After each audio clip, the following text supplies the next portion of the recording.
Bismillahirrahmanirrahim. Assalamualaikum warahmatullahi wabarakatuh. Selamat siang. Salam sejahtera bagi kita sekalian. Shalom, salve, om, swastiastu, namo buddhaya. Salam kebajikan. Yang saya hormati dan saya banggakan, Jaksa Agung Republik Indonesia Profesor S.T. Burhanuddin beserta seluruh jajaran Kejaksaan Agung yang saya banggakan. Yang hadir Menteri Pertahanan Jenderal TNI Purnawirawan Syafri Samsudin, Panglima TNI Jenderal TNI Agus Subianto, Menteri Keuangan Saudara Purbaya Yudi Sadewa. Ada profesornya enggak? Belum. Sebentar lagi lah.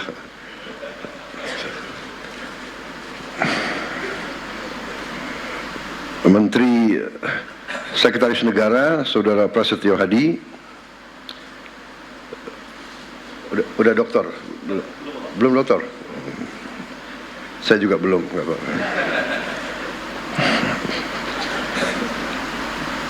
Kepala Badan Pengawasan Keuangan dan Pembangunan BPKP, Kepala BPKP Saudara Muhammad Yusuf Ateh. Udah doktor? Wow.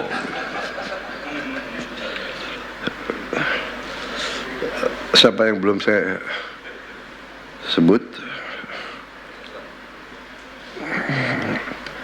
Saudara-saudara sekalian,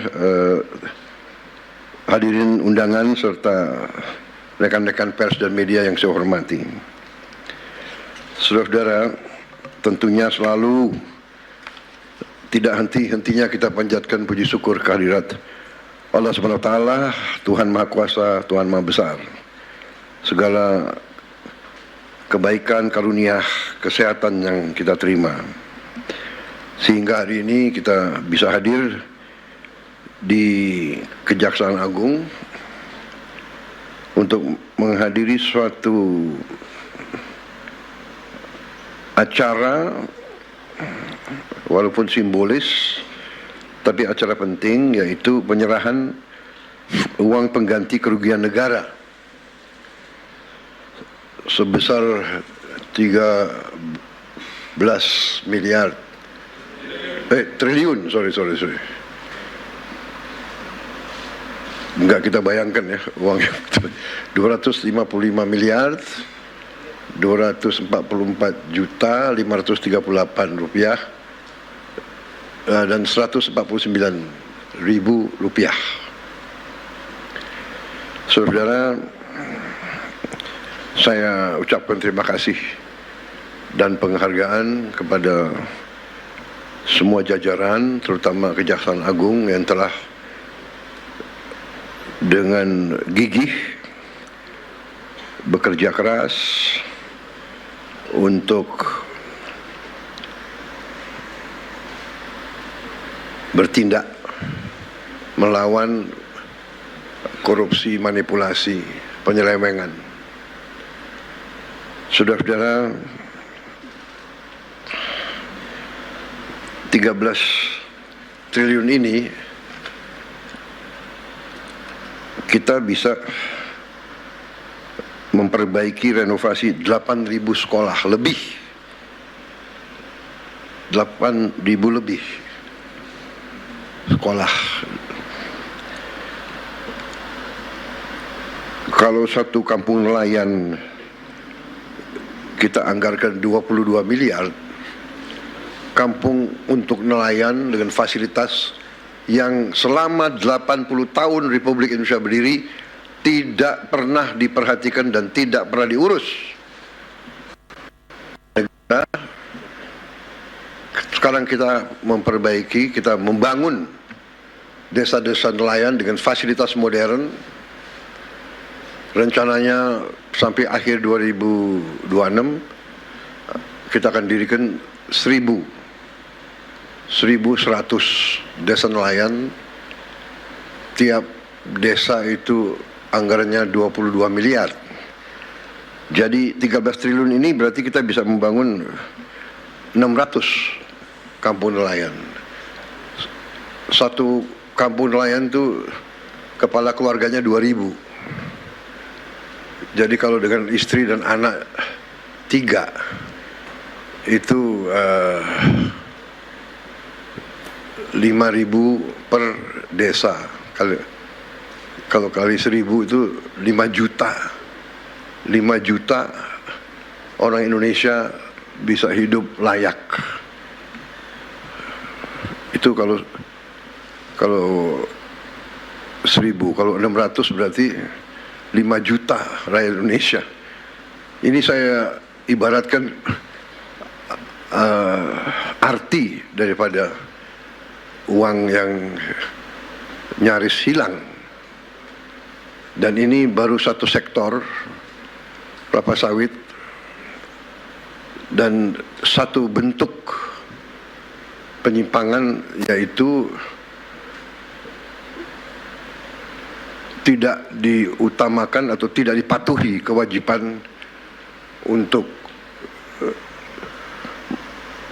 menyediakan kebutuhan bangsa dan negara, padahal ini adalah bumi dan air milik bangsa Indonesia. Hasilnya diambil, dikeruk, dibawa ke luar negeri. Rakyat dibiarkan kesulitan minyak goreng untuk berminggu-minggu. Ini sebetulnya menurut saya ya sangat kejam, sangat tidak manusiawi. Apakah ini benar-benar murni keserakahan atau ini bisa digolongkan subversi ekonomi sebenarnya? Jadi saya sampaikan penghargaan saya kepada kejaksaan, terima kasih. Tapi saya ingatkan masih banyak tugas kita, masih banyak tambang yang ilegal. Kerugian kita juga mungkin puluhan triliun kalau tidak ratusan triliun.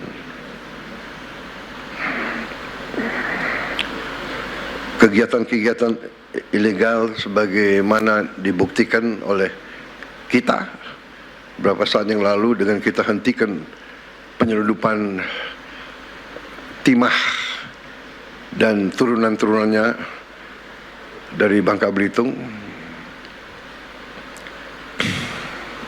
oleh Satgas Penertiban Kawasan Hutan dibantu oleh TNI secara masif dan lembaga-lembaga lain, kejaksaan, polisi juga membantu, bea cukai, semuanya. Itu kerugiannya juga cukup besar. Diperkirakan kerugian itu 40 triliun setahun, dan ini sudah berjalan kurang lebih hampir 20 tahun. Jadi kita bisa bayangkan 30 triliun atau 40 triliun, katakanlah kita ambil angka rendahnya, katakanlah 20 triliun tiap tahun, yang sebenarnya lebih, kurang lebih ya. Lembaga-lembaga internasional pun sudah mengkaji sekitar 3 miliar dolar setahun kerugiannya. Kalau dikali 20 tahun itu adalah ya 800 triliun. Apa yang bisa kita bangun? Negara apa yang bisa kita bangun dengan hal-hal seperti itu? Ilegal tambang, ilegal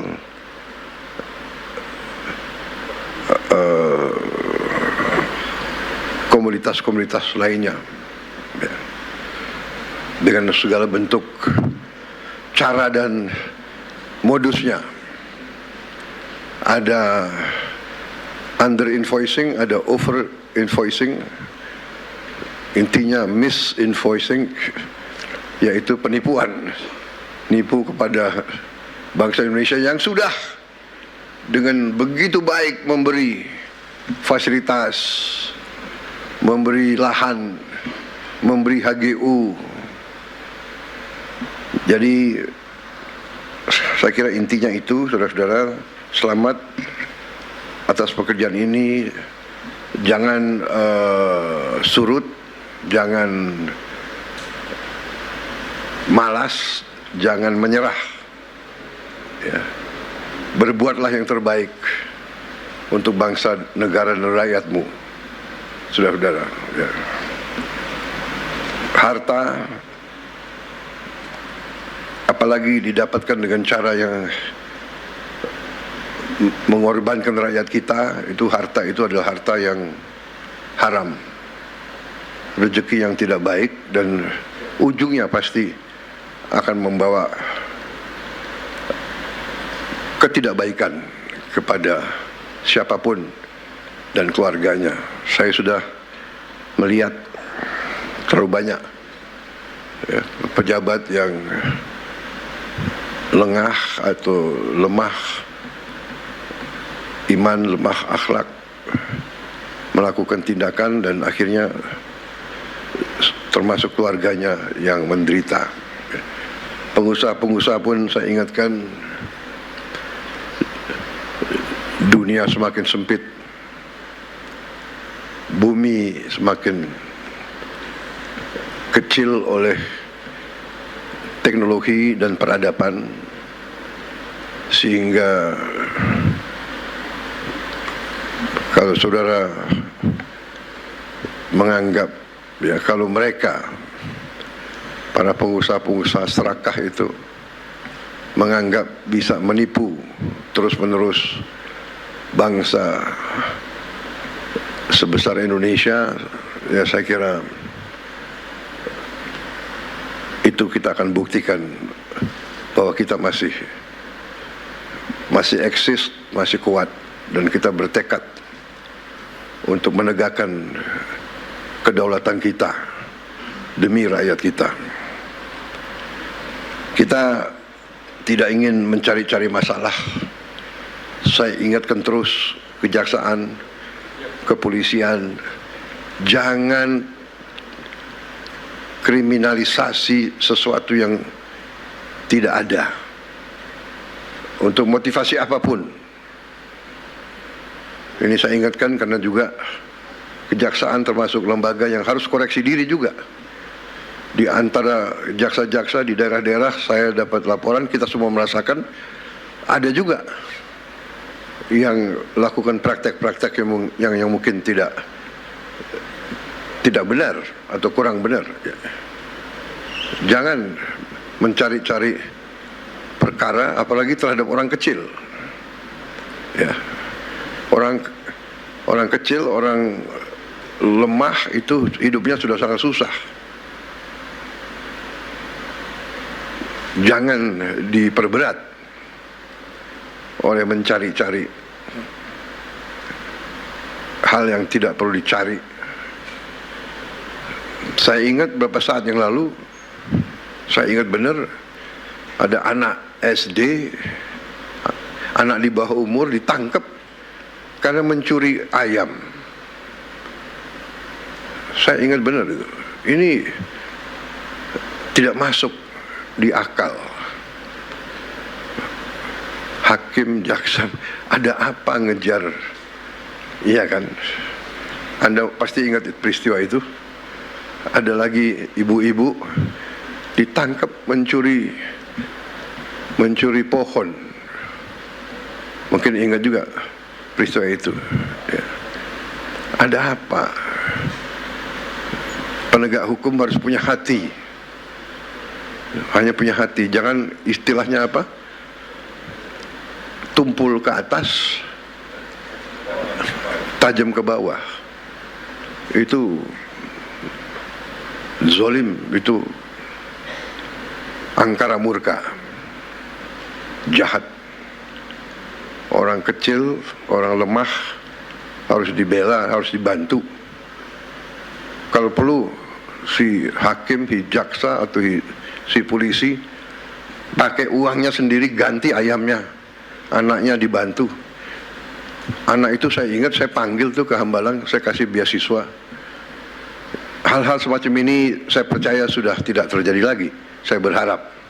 Tapi ingat rakyat kita ini sekarang pandai dan sekarang ada teknologi.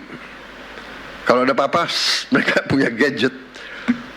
Yang repot laporannya selalu langsung ke presiden, itu yang capek itu. Pak Prabowo begini, waduh, saya harus bereaksi karena itu rakyat kita, rakyat saya harus membela mereka. Saudara-saudara harus bantu saya menegakkan kebenaran, membela yang lemah.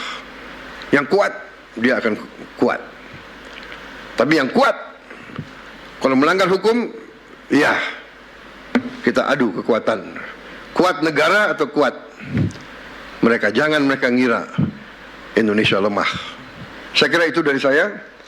Selamat dan marilah kita bersama-sama berjuang untuk menyelamatkan semua kekayaan bangsa Indonesia. Bangsa Indonesia sangat kaya. Sangat kaya. Kalau kita bisa kelola dengan baik, kalau kita punya keberanian untuk kelola dengan baik, Indonesia akan cepat bangkit. Saya percaya itu, saya yakin itu. Yang ini ya. Kebetulan ini pas 1 tahun saya dilantik sebagai presiden. Jadi saya merasa ini istilahnya tanda-tanda baik. Di hari 1 tahun saya menyaksikan pemerintah Indonesia, kejaksaan sebagai bagian dari pemerintah Indonesia memperlihatkan dan membuktikan kepada rakyat kerja keras, kerja yang gigih, yang berani, sehingga bisa membantu negara menyelamatkan kekayaan. Ingat, kalau kita lihat ini sama dengan 8.000 sekolah kita perbaiki, 5 juta nelayan bisa hidup, 5 juta dengan uang yang ada di sini. Saya ini greget, saya ingin kalau bisa kita kejar lagi itu ya, kekayaan yang diselewengkan. Terima kasih. Selamat bekerja di atas jalan yang mulia. Wassalamualaikum warahmatullahi wabarakatuh. Salam sejahtera, shalom, salve, om, santi, santi, santi, om, namo buddhaya. Terima kasih.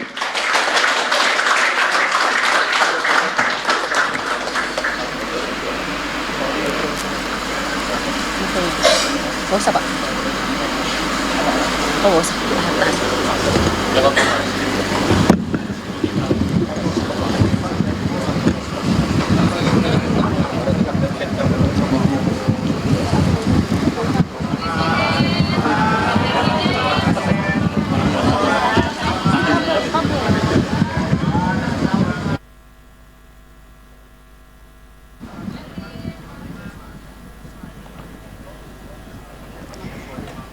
Ya pemirsa, itu dia tadi baru saja Presiden Prabowo Subianto menyaksikan penyerahan uang sitaan senilai 13 triliun rupiah.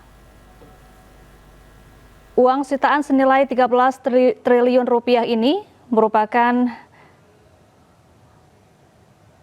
hasil dari tindak pidana korupsi pemberian fasilitas ekspor CPO atau minyak sawit mentah yang diserahkan oleh Jaksa Agung Sanitiar Burhanuddin kepada Menteri Keuangan Purbayayudi Sadewa.